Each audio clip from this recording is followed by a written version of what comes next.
नमस्कार, आप देख रहे हैं इंडिया टीवी। आपके साथ मैं हूं Prachi Parashar. Wellness weekend conclave लेकर हाजिर हैं हम, क्योंकि हमें फिक्र है आपकी, चिंता है आपकी।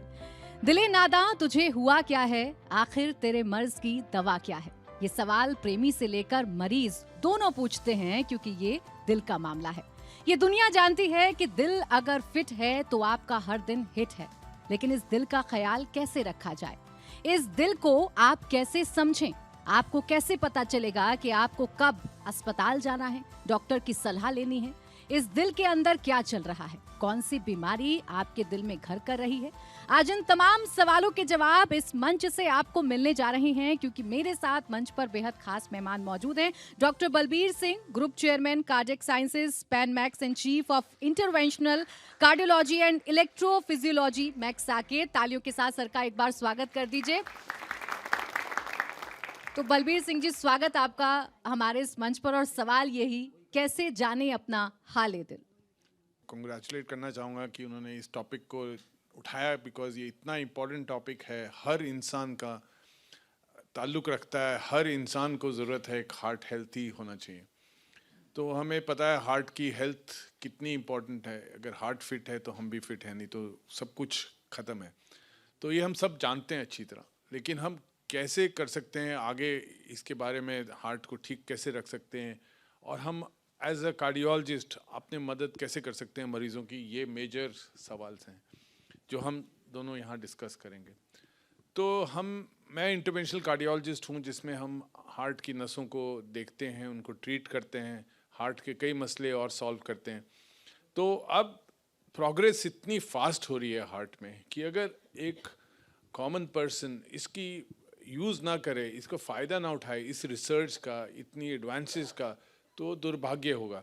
क्योंकि मुझे पता है कि अगर एक पेशेंट हार्ट अटैक के विद इन फर्स्ट आवर हमारे पास पहुंच जाता है, देयर इज़ नो चांस कि उसको कोई प्रॉब्लम होगी ज़िंदगी में आगे कभी भी। हम उसको इतनी फिट कर सकते हैं क्योंकि हमारी टेक्नोलॉजी बहुत अच्छी। मेजॉरिटी को, अब 100% मैं नहीं बोलूँगा, बट मेजॉरिटी, अगर कोई हार्ट अटैक के 1 घंटे अंदर पहुँच जाता है हमारे पास सब सुविधाएँ हैं जो हम उसको ठीक कर सकते हैं।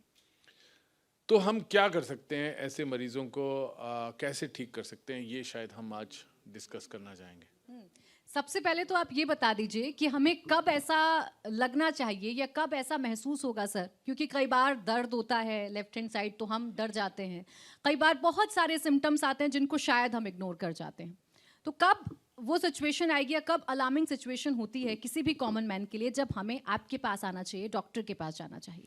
तो जब मैं पेशेंट्स को ट्रीट करता हूँ इमरजेंसी में, जब हार्ट अटैक के आते हैं, तो उस समय तो हम बिज़ी होते हैं उनको ठीक करने में। उसके अगले दिन जब मैं उनके साथ बैठता हूँ या फैमिली के साथ बैठता हूँ, उनसे मैं पूछता हूँ कि क्या आपको कुछ पिछले 1 हफ्ते में कुछ नहीं हुआ था? 90% का जवाब होता है कि हफ्ता पहले हमें थोड़ा सा हैवीनेस हुई थी जब हम वॉक के लिए गए, या हमने लंच किया, हैवी लंच किया, उसके बाद बहुत डकार आए, बहुत गैस बनी, थोड़ा पसीना भी आया, फिर हमने पैंटोसिड की गोली खाई, डाइजीन पी ली और ठीक हो गए। तो ज़्यादातर मैंने देखा है जो मिस होते हैं हार्ट अटैक्स, वो होते हैं हम गैस के साथ कंफ्यूज होते हैं। हमारे सिम्टम्स ज़रूरी नहीं है हार्ट अटैक के कि पेन होनी चाहिए जो बाएं हाथ में जानी चाहिए, ऐसा नहीं है। फिर मैं मरीजों को बोलता हूँ कि कई आते हैं कि हाँ हमें चुभन होती है, उंगली से मुझे दिखाते हैं कि यहाँ चुभन होती है, वो जनरली हार्ट से नहीं होता। हार्ट की पेन या हार्ट का दर्द जो होता है वो पूरे छाती में होता है, एक डिफ्यूज्ड पेन होता है। हार्ट का दर्द ऐसा नहीं होता कि मेरे ऐसे पिन से मैं बता सकता हूँ। जब मैं यानी स्टूडेंट सिर्फ था, लेफ्ट हैंड में दर्द जाए वही अलार्मिंग सिचुएशन नहीं नहीं, है? दोनों हाथों में भारीपन होता है, पेन नहीं होता। उसको लगता है कि डिस्कम्फर्ट है। पेन और डिस्कम्फर्ट में बहुत फ़र्क है। पेन जब तक पहुंचती है वो बहुत लेट हो जाता है। तो दोनों हाथों में जा सकता है, कंधे में जा सकता है, पीठ में जा सकता है, गर्दन, कई कहते हैं हमारी गर्दन ऐसे लगता है फंदा हुआ है, वो भी हार्ट की वजह से होता है। तो ये सिम्टम अगर हम शुरू करें गर्दन से लेकर अपर एब्डोमेन तक और दोनों हाथों तक कहीं भी हो सकते हैं। तो symptom generally uneasiness, heaviness, discomfort, pain last होती है। पेन होती है तो काफ़ी आगे बात पहुंच चुकी होती है। हमें ये अर्ली सिम्टम ज़रूर पकड़ने चाहिए। एक अर्ली सिम्टम जो बहुत इंपॉर्टेंट है कि वो कहते हैं कि हम चले और थोड़ा भारीपन हुआ, हम बैठे तो ठीक हो गया, ये एंजाइना का सिम्टम है, इसको किसी हालत में इग्नोर नहीं करना चाहिए। फिर हमें देखना चाहिए कि पेशेंट का प्रोफाइल कैसा है। पेशेंट डायबिटिक है स्मोकर है, उसकी फैमिली में हार्ट अटैक की हिस्ट्री है, उसकी फैमिली में किसी का बाईपास हो चुका है, अगर उसको कोई भी ऐसे सिम्टम होते हैं उसको इमीडिएटली रिपोर्ट करना चाहिए हॉस्पिटल को, क्योंकि ऐसी चीज़ें इतने रिस्क फैक्टर्स जब कंबाइन हो जाते हैं तो हार्ट अटैक का ज़्यादा चांस है कि ना कि हार्ट अटैक ना होने का। नहीं, आप गैस की प्रॉब्लम के बारे में डॉक्टर साहब अभी बात कर रहे थे। जनरली सबको गैस की प्रॉब्लम होती है। कैसे डिफरेंशिएट करें कि ये जो प्रॉब्लम अभी मुझे इस वक्त हो रही है ये मेरे हार्ट से रिलेटेड हो सकती है? क्योंकि अमूमन तो कोई भी दवाई खाने के बाद अपनी गैस को आराम, कोई भी इंडियन फैमिली में किसी को भी हो सकती है और वो बड़ी जल्दी रिलीफ पा लेता है। सबको पता है ये वाली गोली खाइए, ये वाली गोली खाइए, गैस ठीक हो जाएगी। तो दो तीन चीज़ें हैं जो गैस और इसमें हमें डिस्टिंग्विश कर सकती हैं। गैस के साथ जनरली अपर एब्डोमेन में सिम्टम्स होते हैं, एसिडिटी के सिम्टम्स जनरली अपर एब्डोमेन में होते हैं, हार्ट के सिम्टम्स अपर चेस्ट में होते हैं, हैवीनेस चेस्ट में होती है। तो ईसोफेजाइटिस कंफ्यूज होता है कई बार इसके साथ, लेकिन अगर सिम्टम्स 15 मिनट से ज़्यादा लास्ट कर रहे हैं, 15-20 मिनट हो गए किसी को, सस्पेक्ट हार्ट, क्योंकि हार्ट अटैक से मर सकता है इंसान, गैस से नहीं मरेगा। Suspect heart, treat for the worst. अगर आप हॉस्पिटल जाते हैं और डॉक्टर्स चेक करके कहते हैं कुछ नहीं था, तो आप खुशी से घर जाइए, क्योंकि आपने एक्सक्लूड कर लिया कि कोई खतरनाक चीज़ है। अगर आपके सिम्टम्स 15-20 मिनट को एक्सीड कर गए, आधा घंटा अब रह गया, आपने ट्राई कर लिया अपनी gas, go to the hospital. यानी अगर गैस की प्रॉब्लम भी आधे घंटे से ज्यादा है तो आपको डॉक्टर के पास जाना चाहिए। जरूर जाना चाहिए। उसको कहने दीजिए कि ये गैस था, कुछ नहीं था, आप जाइए घर, वो बहुत अच्छा। बात जब दिल की आती है तो बहुत सारे टर्म्स जुड़ जाते हैं और उस टर्म्स के साथ एक डर मन में पैदा हो जाता है कि हम कैसे बेहतर इलाज की तरफ जाएं। मेरे लिए क्या बेहतर होगा? अगर आज मुझे लग रहा है कि दिल में कोई समस्या हो रही है या मेरे हार्ट में कोई समस्या हो रही है, तो सबसे पहला कदम हमें क्या उठाना चाहिए? तो अब जब एक मरीज को लगता है कि उसको हार्ट की प्रॉब्लम हो रही है, तो डॉक्टर का क्या फ़र्ज़ बनता है? उसको बताना है कि हार्ट है कि नहीं है। तो हार्ट की कौन सी प्रॉब्लम है कॉमनेस्ट प्रॉब्लम? हार्ट की कॉमनेस्ट प्रॉब्लम है हार्ट ब्लॉकेजेस, कि ब्लॉकेज हो गई आर्टरी। ब्लॉकेज क्या होती है? सो हम हमेशा ब्लॉकेज की बात करते हैं, हमें पता होना चाहिए ब्लॉकेज है क्या चीज़। तो हार्ट एक ऑर्गन है जो ऐसे ऐसे मसल है, कॉन्ट्रैक्ट करता है, ऐसे ऐसे काम कर रहा है, 24 घंटे काम कर रहा है। आप तो सो रहे हैं लेकिन वो काम कर रहा है, एक मिनट भी वो शांत नहीं बैठता। क्या भगवान ने चीज़ बनाई है। मैं नेचर को मतलब सल्यूट करता हूँ जब हम लोग अंदर से देखते हैं कैसे उसने सेल्स बनाए, कैसे उसने कंडक्शन वायर्स बनाई, कैसे उसने पाइप्स बनाई ताकि ब्लड जाए। तो बहुत ही बेहतरीन ऑर्गन है। तो ये कॉन्ट्रैक्ट करता रहता है, लेकिन इसको ब्लड सप्लाई चाहिए क्योंकि मसल है, इसको भी ब्लड चाहिए जो ऑक्सीजनेटेड ब्लड है, जो हार्ट मसल को चाहिए।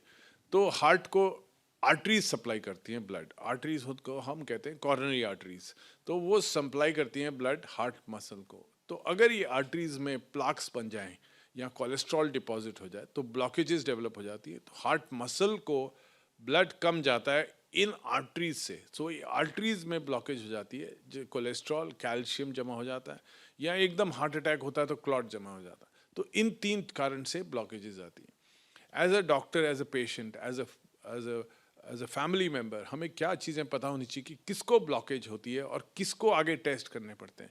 हमने इस ऑडियंस में सबने सुना होगा एंजियोग्राफी और ब्लॉकेजेस, लेकिन किसको एंजियोग्राफी की ज़रूरत है, कब करनी चाहिए एंजियोग्राफी? सबको तो नहीं कर सकते, हर चीज़ सिर्फ इससे नहीं कर और सकते। एंजियोग्राफी से डर भी लगता है। डर लगता है और करनी भी नहीं चाहिए, सबकी एंजियोग्राफी नहीं होनी चाहिए, लेकिन हमें पता है हम कैसे किसको एंजियोग्राफी सजेस्ट करते हैं। तो मेरे पास जब कोई आता है और वो कहता है, मैं उनसे 3 सवाल पूछता हूँ कि क्या फैमिली हिस्ट्री है आपकी, वो हाँ या ना, डायबिटीज़ है हाँ या ना, आपको हाइपरटेंशन है हाँ या ना, स्मोक कितना करते हैं नहीं करते हाँ या ना, और चौथा मैं देखता हूँ उसकी ओबेसिटी, कि वो ओबीज है कि फिट है। तो ये 4-5 चीज़ें मुझे आइडिया दे देती हैं हम किस तरफ जा रहे हैं।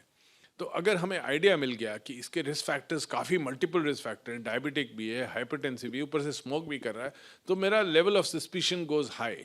तो इसके ऐसे मरीज़ को मेरे को गलती नहीं करनी, मैं गलती नहीं कर सकता हूँ, क्योंकि अगर मैंने गलती की तो उसकी लाइफ जा सकती है। तो अगर उसको ब्लॉकेज है, मुझे पता होना चाहिए कि ब्लॉकेज है। अगर ये सब रिस्क फैक्टर्स कंबाइन हो रहे हैं और मैं फिर नेक्स्ट जाता हूँ, सिम्टम्स क्या हैं आपके।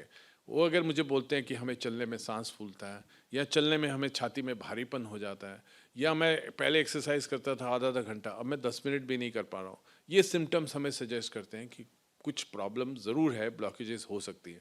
फिर हम सीधा फिर अभी नहीं आते हैं एंजियोग्राफी पे, फिर हम ईसीजी करके देखते हैं। एक इको टेस्ट होता है जो हार्ट की पंपिंग वगैरह बताता है, वो करते हैं। फिर अगर हमारी सस्पिशन लो होगी तो हम स्ट्रेस टेस्ट की तरफ जाते हैं, अगर सस्पिशन हाई होगी तो हम एंजियोग्राफी की तरफ जाते हैं। तो हमारी जब सस्पिशन हाई होती है कि इसको ब्लॉकेजेस के चांसेस ज़्यादा हैं, तो हम एंजियोग्राफी की तरफ प्रोसीड करते हैं। एंजियोग्राफी दो तरह की होती है, एक तो सीटी स्कैन से होती है जिसमें किसी को डर नहीं लगता, दूसरी होती है कन्वेंशनल एंजियोग्राफी जिसमें हम ये हार्ट की आर्टरी ये कनेक्टेड है, ये रेडियल आर्टरी है, यहाँ पे मेरे फिंगर जहाँ लगी हुई है ये रेडियल आर्टरी है, ये हार्ट से सीधा कनेक्टेड है। तो हम इस आर्टरी से एक छोटा सा पतला सा कैथेटर डालते हैं, बहुत ही पतला कैथेटर होता है जो हार्ट की आर्टरी में जाता है, उसमें हम कॉन्ट्रास्ट या डाई इंजेक्ट करते हैं ताकि हम देख पाएँ कि ब्लॉकेजेस है नहीं। वो फ्लोरोस्कोपी और एक्सरे में डिटेक्ट हो जाता है, उसकी हम फिल्म बना लेते हैं और पता लगता है कि ब्लॉकेज है कि नहीं है। दूसरा सीटी स्कैन होता है। अब किस में सीटी स्कैन करना चाहिए और किस में कन्वेंशन, जिसको हार्ट अटैक हो चुका है ऑलरेडी या सस्पिशन बहुत हाई है या ईसीजी में चेंजेस दिखा रहे हैं, इको में चेंजेस आ रहे हैं, हमें पक्का पता है कि ब्लॉकेज है, हम सीधा कैथेटर एंजियोग्राफी करते हैं बिकॉज वो फाइनल टेस्ट है। जिसमें सस्पिशन लो है कि शायद नॉर्मल भी निकल आ सकता है, हम सीटी बोल देते हैं कि सीटी कर लेते हैं पहले, अगर उसमें कुछ होगा तो फिर आगे एंजियोग्राफी, बिकॉज सीटी फाइनल टेस्ट नहीं है। सीटी से हमें आइडिया लग सकता है बट सीटी फाइनल नहीं है। फाइनल के लिए हमें कैथेटर एंजियोग्राफी ही करनी पड़ती है, और प्लस अगर उसको हमें ट्रीटमेंट देना है तो फिर हमें आगे उसी कैथेटर से जाना तो है। एंजियोग्राफी से एग्जैक्ट क्या पता लगा तो पाते हैं? एग्जैक्ट पहले तो एंजियोग्राफी के मिथ्स मैं हटाना चाहूँगा, जैसे आपने बोला कि डर लगता है। सो एंजियोग्राफी एक बहुत ही सेफ टेस्ट है। इसमें हम चेक करते हैं पहले कि किडनी टेस्ट का क्या हाल है, क्रिएटिनिन लेवल्स कितने हैं, क्योंकि हम डाई जो देते हैं वो किडनी को थोड़ा इफेक्ट कर सकती है, तो इसलिए हम पहले क्रिएटिनिन चेक करते हैं। तो अगर क्रिएटिनिन नॉर्मल है तो हमें कोई रिस्क नहीं है, और दर्द वर्द बिल्कुल नहीं होता, इतना ही दर्द होता है जितना एक ब्लड सैंपल लेने में दर्द होता है। उसके बाद कैथेटर अंदर चले जाता है और उससे हम डाइस से इंजेक्ट करके ब्लॉकेजेस ढूंढते हैं। तो इसका मेन पर्पस है, हमें ये बता देता है कि आर्टरीज का क्या हाल है, आपकी हार्ट की सेहत का क्या हाल है। और ब्लॉकेज अगर हो गया है या एंजियोग्राफी के बाद अगर नेक्स्ट स्टेप की हम बात करें तो वो नेक्स्ट स्टेप क्या है? एंजियोग्राफी से मिलता जुलता टर्म जो हम सुनते हैं वो एंजियोप्लास्टी है। एक तो हो गया टेस्ट, अब दूसरा एंजियोप्लास्टी क्या है? अब हमारे पास जब एंजियोग्राफी होती है तो हमें तीन ऑप्शंस मिल जाते हैं। एक तो बिल्कुल नॉर्मल है, हम उसको मैं वहीं हाथ मिलाता हूँ, मरीज को बोलता हूँ आज मंदिर जाना, सब कुछ ठीक है। दूसरी ऑप्शन मिलती है जहां बॉर्डरलाइन ब्लॉकेजेस हैं, यानी कि ब्लॉकेज 75% से कम है। और तीसरी ऑप्शन होती है जब 75% से ज़्यादा है, तो वो तो सीवियर स्टेट होगी। तो बीच में एक इंटरमीडिएट स्टेट है जिसको हम बड़ा ध्यान देते हैं। तो हमारे पास सीवियर ब्लॉकेजेस हैं जिनको हम एंजियोप्लास्टी और स्टेंटिंग से ट्रीट करते हैं। तो हम वो तार बदल देते हैं, दूसरी थोड़ी सी मोटी तार डाल के उसको वहीं पे आर्टरी को खोल के वहीं स्टेंट डाल देते हैं। तो स्टेंटिंग बहुत एक रिफाइन हो चुका है इस समय।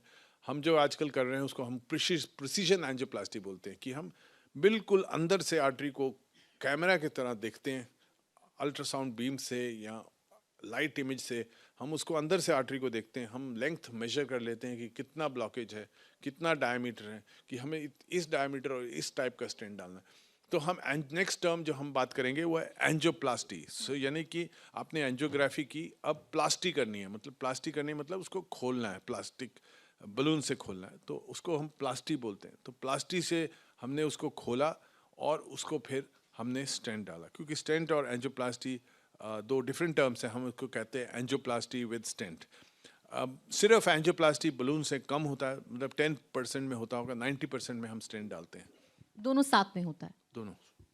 स्टैंड डालना क्या है, या स्टैंड से क्या होता है, या स्टैंड होता क्या है तो जो हमारे हार्ट में जा रहा है? बिल्कुल करेक्ट, आपको बताना बहुत ज़रूरी है, क्योंकि एंजियोप्लास्टी का मतलब है हमने कैथेटर डाला, उसके अंदर वायर डाली, एक छोटा सा बलून डाला साइज आर्टरी के साइज के हिसाब से, उस बलून को इन्फ्लेट कर देते हैं। गुब्बारा होता है, छोटा सा गुब्बारा होता है, लंबा होता है, और उसको एक कॉन्ट्रास्ट से इन्फ्लेट कर देते हैं, वो खुल जाता है। तो आर्टरी जो ब्लॉक थी वो खुल गई, लेकिन उसमें रिस्क रहता है कि दोबारा ना हो जाए। हमने बलून से खोल तो दी, लेकिन रिस्क रह जाता है कि उसमें दोबारा वो जमा हो जाएगा, तो फिर वापस विदिन 6 मंथ्स मरीज वापस आ जाएगा कि फिर मुझे वही सिम्टम हो गए। तो उसको दोबारा ना हो, ये स्टेंट्स हेल्प करते हैं कि दोबारा ब्लॉकेजेस ना आए। तो स्टेंट्स किस चीज़ के बने? स्टेंट्स एक मेटालिक अलॉय के बने हुए, इतने पतले होते हैं जैसे एक बाल होता है, उतना थिन होता है, मतलब आप देखने में जस्ट दिखता है वो, और कुछ नहीं, वो बलून के ऊपर चिपका होता है स्टेंट, और उसके ऊपर एक दवाई लगी होती है जो रीस्टिनोसिस को प्रिवेंट करती है। रीस्टिनोसिस मतलब रिकरेंस नहीं होने देती, एक दवाई लगी होती है। आप सरप्राइज हो जाओगे, ये दवाई कौन सी है? दवाई एंटी कैंसर ड्रग है। उसके ऊपर एक छोटी सी लेयर बनी होती है एंटी कैंसर ड्रग, जो बहुत ही माइन्यूट अमाउंट में होती है। एंटी कैंसर ड्रग का पर्पस क्या है? पर्पस ये है कि बॉडी को रिएक्ट करने से मना कर देती है कि don't react to this stent. ये फॉरेन बॉडी है। हमारी शरीर क्या है, बहुत इंटरेस्टिंग है, नेचर ने तो कमाल। हमारी बॉडी क्या करती है, कोई फॉरेन बॉडी आया उसको रिएक्ट करती है कि ये मेरी चीज़ नहीं है, मैं इससे फाइट करूंगी। बॉडी फाइट करती है। तो हम जो लेयर देते हैं ड्रग की, यानी जो स्टैंट अंदर गया उससे मेरी बॉडी फाइट फाइट ना करने, करे, इसलिए हमें वो दवाई एक लगानी दवाई पड़ती है। करेक्ट। और उस दवाई का नाम? दवाई कई तरह की आती हैं, रैपामाइसिन है, फिर ज़ेराटोलिमस है, एंटी कैंसर ड्रग्स हैं, कई दवाई हैं। तो उसके ऊपर एक पतली सी लेयर बनी होती है दवाई की, वो बॉडी को कहती है please don't react to this, इसको रहने दीजिए आप, और जो करना करो, इसको मत टच करो। तो वो बॉडी रिएक्ट नहीं करती। अगर बॉडी रिएक्ट करती तो वो रिकरेंस हो जाती।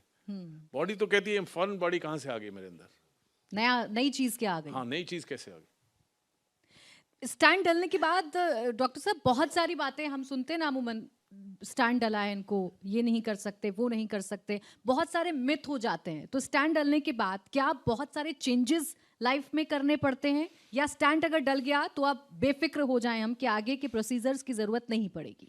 तो ये चीज़ बहुत वेरी करती है मरीज से मरीज। डिफरेंट पेशेंट का डिफरेंट एडवाइस होती है।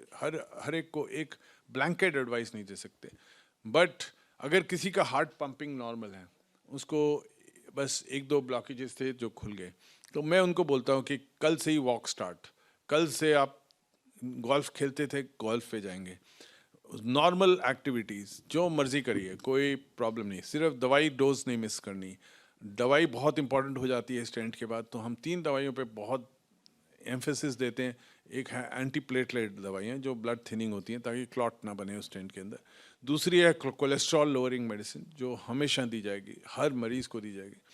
वो दोनों बहुत इंपॉर्टेंट दवाई हैं। तो हम मरीज़ को बोलते हैं कि दवाई मिस नहीं करना और जितना मर्जी एक्टिविटी कर लो। लेकिन दूसरी तरह के मरीज़ होते हैं जिनको पहले हार्ट अटैक हो चुका है, उनका हार्ट बहुत वीक है, अब स्टेंट लगे हैं, उनको हम बोलते हैं be cautious, go slow with your life. जल्दी नहीं करना, धीरे धीरे हार्ट पंपिंग इम्प्रूव होगी तो विद इन 2 वीक्स और विद इन अ मंथ आप बिल्कुल नॉर्मल हो जाओगे। सो जल्दी नहीं करनी। तो दोनों की एडवाइस थोड़ी डिफरेंट होती है, बट ये इंडिविजुअल टू इंडिविजुअल वेरी करेगा। यानी स्टैंड डलने के बाद भी लाइफ नॉर्मल हो सकती है? नॉर्मल होती है, हो सकती नहीं, होती है। लोग मानते नहीं है ना, इसे एक मिथ की तौर पर ले लेते हैं, स्टैंड पड़ा है तो नहीं, अब मुश्किल हो जाएगा आगे। नहीं, बिल्कुल मुश्किल नहीं होगा, बिल्कुल नॉर्मल हो जाएगी लाइफ। अच्छा, एक और टर्म जिससे भी घबराहट होती है सुनने में, वो बाईपास सर्जरी है। right. स्टैंड तक हम पहुंच गए, बाईपास सर्जरी की जरूरत हमें कब महसूस होती है, या कब डॉक्टर्स बाईपास सर्जरी के लिए जाते हैं? अच्छा, इससे पहले हम बाईपास पे जाएं, मैंने बोला 3 ग्रुप्स हैं। एक तो जिसको हम बोलते हैं बिल्कुल नॉर्मल है, घर जाओ, आज शाम को मंदिर जाके मत्था टेको।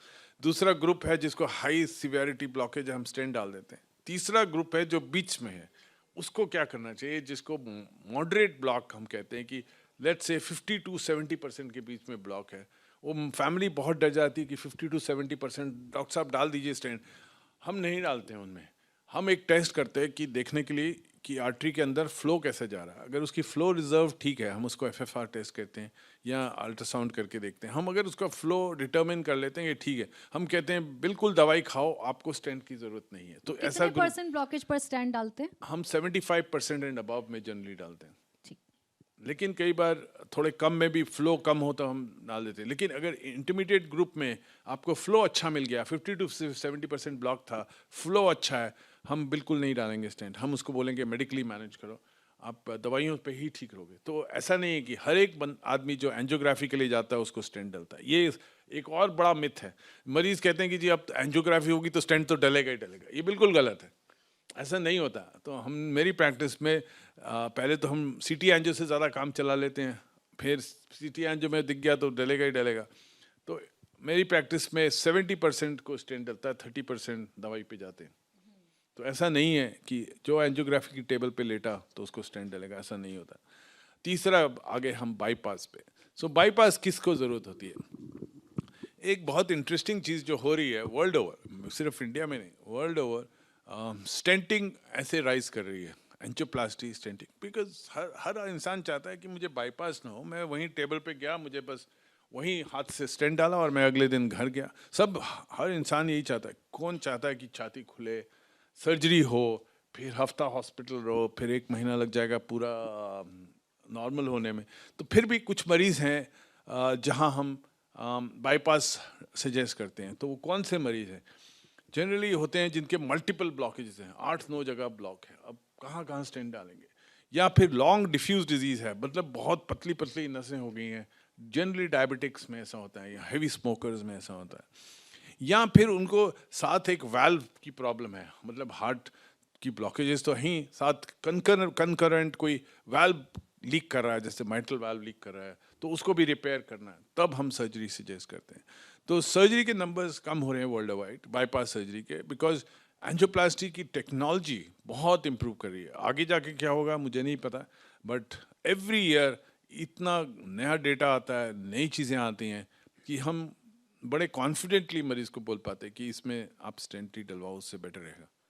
और फिर कुछ पेशेंट्स होते हैं जैसे 80 इयर्स प्लस, हम नहीं चाहते कि इनका बाईपास हो, हम कोशिश करते हैं कि जितने स्टेंट से ही काम चल जाए उतना अच्छा। कितने मैक्सिमम स्टंट्स डाले जा सकते हैं? ऐसा कोई नंबर नहीं है, लेकिन एक मेरा पेशेंट है जिसको 12 डले, मतलब over a period of time, एक डेकेड में, हाँ, उसको डलते गए, लेकिन ही इज फाइन। 12 तक डाले जा सकते हैं अभी, मतलब कितने भी डाले जा सकते हाँ, हैं कितने अगर भी आपकी बॉडी ठीक रिएक्ट कर हाँ रही है। बिल्कुल। अच्छा, बाईपास सर्जरी तक नहीं जाते हैं, जैसा आपने कहा, कोशिश की जाती है कि स्टैंड से ही सब कुछ ठीक कर दी जाए।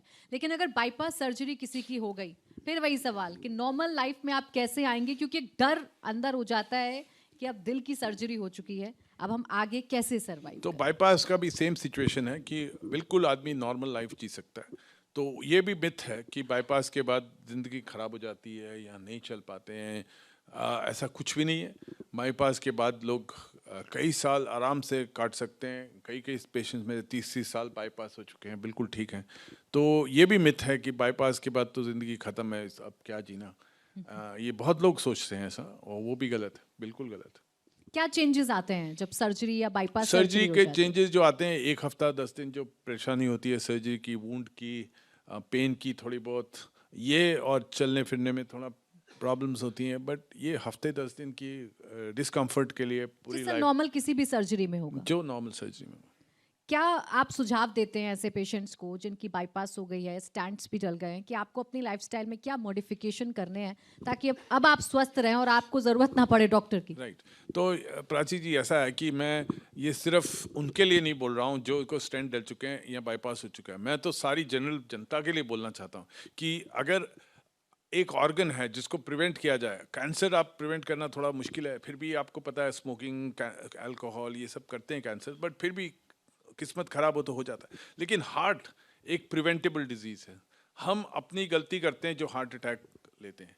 मेरे को पक्का है कि हार्ट अटैक अगर हम बचपन से या कॉलेज से ही अपने आप सेहत का ध्यान दें, हार्ट हेल्थ का ध्यान दें, तो हम एक प्रिवेंट कर सकते हैं हार्ट। तो क्या मेजर चीज़ें हैं? फूड, एक्सरसाइज, वॉक्स, डेली वॉक्स, अपनी कैलोरी इनटेक कम रखिए, बॉडी मास इंडेक्स को करेक्ट रखिए। कैसे कैलकुलेट करें हम अपना वेट, की मेरा आइडियल वेट क्या है? बहुत सिंपल फार्मूला, अपना हाइट चेक करिए सेंटीमीटर में, उसको 100 से माइनस कर दीजिए, बस आपका आ गया, ये आइडियल वेट है।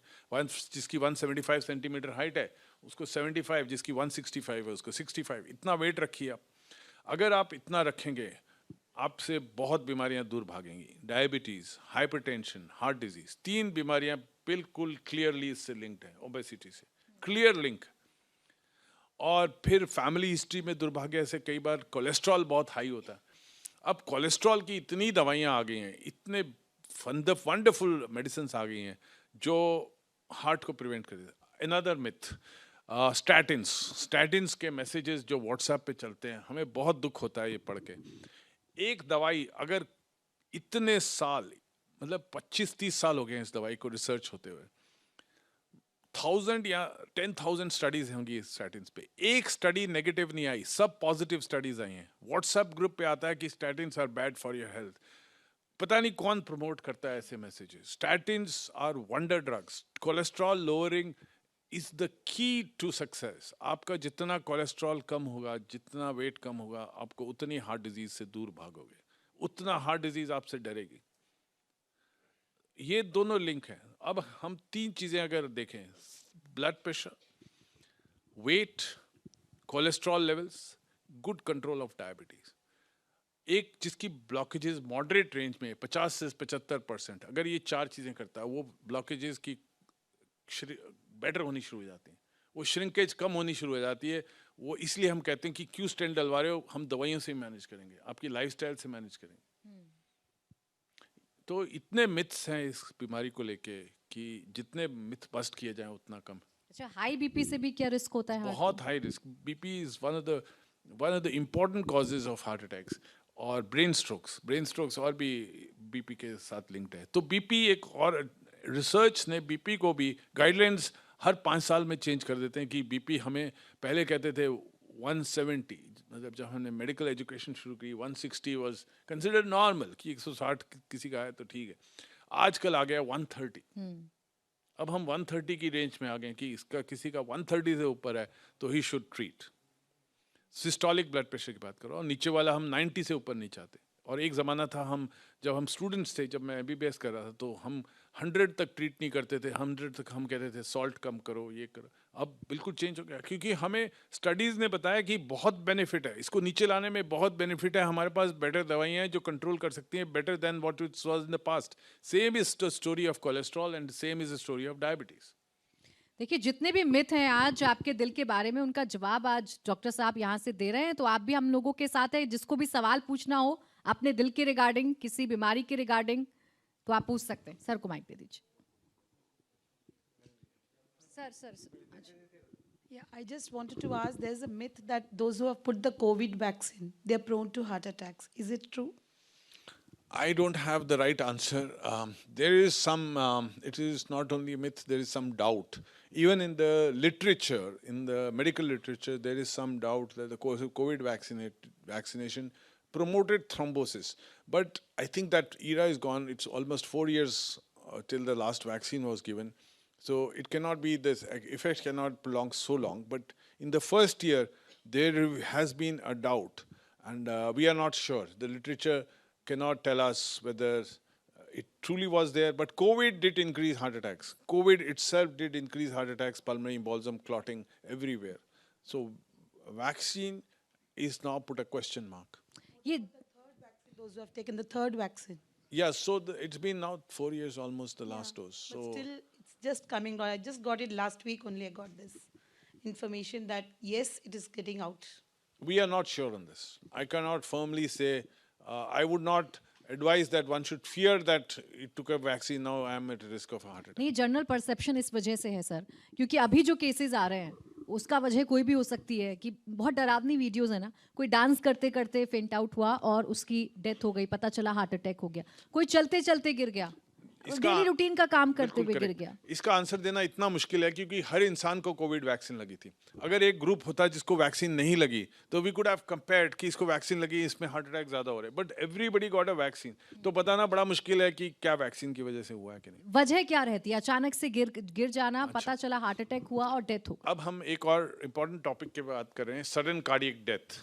कि इंसान रात को, ये बहुत आपने सुना होगा, हमने तो बहुत सुनते हैं कि इंसान रात को खाना खा रहा था, बातचीत कर रहा था टेबल पे और रात को रहे नहीं, वो नींद में ही चले गए। या फिर एक जो डांस पे थी, she died, young girl. Now ये सब हार्ट अटैक नहीं है, जो स्लीप में मरा वो एरिथमिया था, उसको पहले हार्ट अटैक हो चुका था या होना था। ये जो लड़की है, इसको कुछ कंजेनिटल डिसऑर्डर्स होते हैं जैसे लॉन्ग क्यूटी सिंड्रोम, जो एरिथमिया करते हैं, जो रिदम डिसऑर्डर। ये हार्ट एक ऑर्गन है कि अगर एक चैनल, एक पोटेशियम चैनल इधर का उधर बन जाए, वो भी सडन डेथ कर सकता है। वो हम ईसीजी से पकड़ लेते हैं या जेनेटिक टेस्टिंग से पकड़ लेते हैं। इस लड़की के केस में मुझे 99% श्योर हूँ कि एरिथमिया था और उसको कोई जेनेटिक सिंड्रोम था, ना कि हार्ट अटैक था। तो ना कोविड वैक्सीन था, मोस्ट लाइकली कोई जेनेटिक सिंड्रोम था। तो अगर हार्ट का एक चैनल, सोडियम और पोटेशियम करंट्स होते हैं जो हार्ट की डीपोलराइज करते हैं और हार्ट को कॉन्ट्रैक्ट इलेक्ट्रिसिटी देते हैं। एक सोडियम पोटेशियम चैनल चेंज हो जाए, वो सिंड्रोम बन जाता है, या तो लॉन्ग क्यूटी या ब्रुगाडा या ऐसा कोई सिंड्रोम बन जाता है जो हमें पता है सिर्फ एक चैनल गड़बड़ होने से, एक जीन पे कोडिंग थोड़ी सी गलत हो गई और उसने चैनल गलत कर दिया। Now this person is prone to sudden death, arrhythmias, because heart की इलेक्ट्रिसिटी इधर उधर हो जाती है। इसलिए मैंने जब शुरू किया तो बोला कि नेचर ने क्या बनाया, मुझे हमारे को तो समझ नहीं आ सकता। देखिए It is फैमिली हिस्ट्री भी super. बहुत बड़ी बात है, इस पर भी आगे चर्चा करूं उससे पहले एक और सवाल ऑडियंस का। सर नमस्कार, मैंने आपका हार्ट डे पर लेख पढ़ा था, तो जिसमें आपने ये था कि जनरली हम ईसीजी या लिपिड प्रोफाइल करा लेते हैं और उसके होने के बाद भी ये कह देते हैं कि भाई यार इसका तो सारे टेस्ट सही थे, इसको हार्ट अटैक हो गया। तो आपने उसमें लिखा था एपोबी प्रोटीन का और कैल्सिफिकेशन, तो ये क्या टेस्ट हैं और ये कब करानी चाहिए? तो अब कोलेस्ट्रॉल सिर्फ एलडीएल कोलेस्ट्रॉल, एचडीएल सिर्फ नहीं है, अब हमारे पास सब फ्रैक्शंस हैं, लाइपोप्रोटीन लिटिल ए, एपोप्रोटीन बी और कैल्सिफिकेशन। सो कैल्सिफिकेशन एक बड़ा सिंपल टेस्ट है, एक एक्सरे की तरह है कि आप सीटी कैल्शियम स्कोर डिटरमिन कर लो, जिसका कैल्शियम स्कोर वो एज रिलेटेड भी होता है, कैल्शियम एज के साथ बढ़ता ही है, बट किसी का कैल्शियम स्कोर अगर 200-300 आ रहा है तो उसको बहुत ज़्यादा प्रिकॉशंस लेनी चाहिए। बट यू आर करेक्ट कि despite whatever knowledge we have, we will lose some patients who will develop heart attack, despite जितना मैंने बोला, जितनी हम, लेकिन हम इसको कम तो कर सकते हैं हैवी मात्रा में, बिकॉज मैं आपको बोल रहा हूँ कि हम जो नेचर ने किया हम पूरी तरह नहीं समझ पाए हैं, कभी समझ पाएंगे कि नहीं ये भी नहीं पता हमें। तो हम जितना समझ सकते उस पर एक्ट करते हैं, हम 100% नहीं एक्ट कर पाते हैं। कोशिश हर साइंटिस्ट, हर रिसर्चर, हर डॉक्टर की होती है कि मैं मैक्सिमम बेनिफिट दे सकूं। अगर आपके पास फैमिली हिस्ट्री है या आप एपोप्रोटीन ए तो सबको कराना चाहिए, उसमें तो बहुत आसान टेस्ट है। लाइपोप्रोटीन ए, एपोप्रोटीन बी, ये सब बहुत इजी टेस्ट है। कैल्सिफिकेशन अगर आपकी कोई फैमिली हिस्ट्री, आपको कोई सिम्टम्स हैं, आपको डायबिटीज है, हाइपरटेंशन, तो कराना चाहिए। ये फैमिली हिस्ट्री पर जरूर बात करना चाहूंगी मैं आपसे कि अगर किसी को फैमिली हिस्ट्री है, जैसे आप हर सवाल के जवाब में कह रहे हैं, तो उसे कितना सतर्क रहना होगा, किन बातों बहुत का ध्यान ज्यादा। रखना सो होगा? फैमिली हिस्ट्री बहुत, फैमिली हिस्ट्री में क्या? फैमिली हिस्ट्री, अब हम फैमिली हिस्ट्री की बात करते हैं, किसी फैमिली हिस्ट्री में सडन कार्डियक डेथ की हिस्ट्री है, किसी फैमिली में बाईपास सर्जरी हुआ है, किसी में एंजियोप्लास्टी स्टेंटिंग हो चुका है, या किसी को हार्ट अटैक हो चुका है, इन 4 ग्रुप्स में हम हाई रिस्क मानते हैं फैमिली को। Everything in our body is coded by genes. Every जो हम करते हैं, जैसे हम बोलते हैं, जो हम बिहेवियर, सब कुछ जीन्स से कोडेड है। हमारे जन्म पत्री, हम जब बर्थ होते हैं तो हम, हमारे पंडित बताते हैं, लेकिन भगवान ने तो अपना कोडिंग करके आपकी जन्म पत्री बनाई हुई है, तो ये सारा लिंक्ड है। तो हम एज साइंटिस्ट ढूंढते रहते हैं कि ये क्या होगा, तो हमें यही क्लूज मिलते हैं, और जब हमें क्लूज मिल जाते हैं हम चाहते हैं कि मरीजों को ये बेनिफिट मिले, क्योंकि हमने इतनी रिसर्च की, इतनी मेहनत की, तो अब ये पसंद तो करना चाहिए, हम उनको देना चाहते हैं बेनिफिट कि आपको ये बेनिफिट मिले। तो हमारी पढ़ाई अगर आपके काम नहीं आएगी तो यूजलेस है। बस एक सलाह जाते जाते डॉक्टर साहब, कैसे अपने दिल का ख्याल रखें? तो मैं तो हेल्थ फ्रीक हूँ, मैं वॉच भी स्मार्ट वॉच पहनता हूँ, मैं 10,000 स्टेप अगर नहीं कर पाऊंगा तो मैं सोऊंगा नहीं, मैं जाके फिर करूँगा। I think that is one very key lesson for everybody. Second, diet इतनी खाइए कि आपका बॉडी वेट नॉर्मल हो, जो मैंने आपको फार्मूला बताया, बड़ा सिंपल फार्मूला, ये सब कर सकते हैं। हम 5 से 6 गुना ज़्यादा खाते हैं जितना हमें ज़रूरत होती है, वो कम खाइए। स्मोकिंग तो सोचना भी नहीं कभी। अल्कोहल, नो, एक अल्कोहल पे बहुत डिस्कशन होता है, हमें कहा जाता था alcohol is preventive for heart, that myth is gone, that myth is finished. WHO ने कह दिया लास्ट ईयर, WHO की स्टेटमेंट है, no amount of alcohol is safe. उसको ना क्लास 1 कार्सिनोजेनिक कह दिया, उनको बोला कोलन कैंसर का डायरेक्ट लिंक है अल्कोहल से। अब यूरोप में तो इसको इम्प्लीमेंट कर ही नहीं पाएंगे, वो तो लंच में भी वाइन पीते हैं, बट हम जितना अवॉइड कर सकें उतना अच्छा। बहुत बहुत शुक्रिया डॉक्टर साहब हमारे साथ जुड़ने के लिए और दिल का ख्याल आप कैसे रखें ये बताने के लिए। Thank you sir. Thank you very much.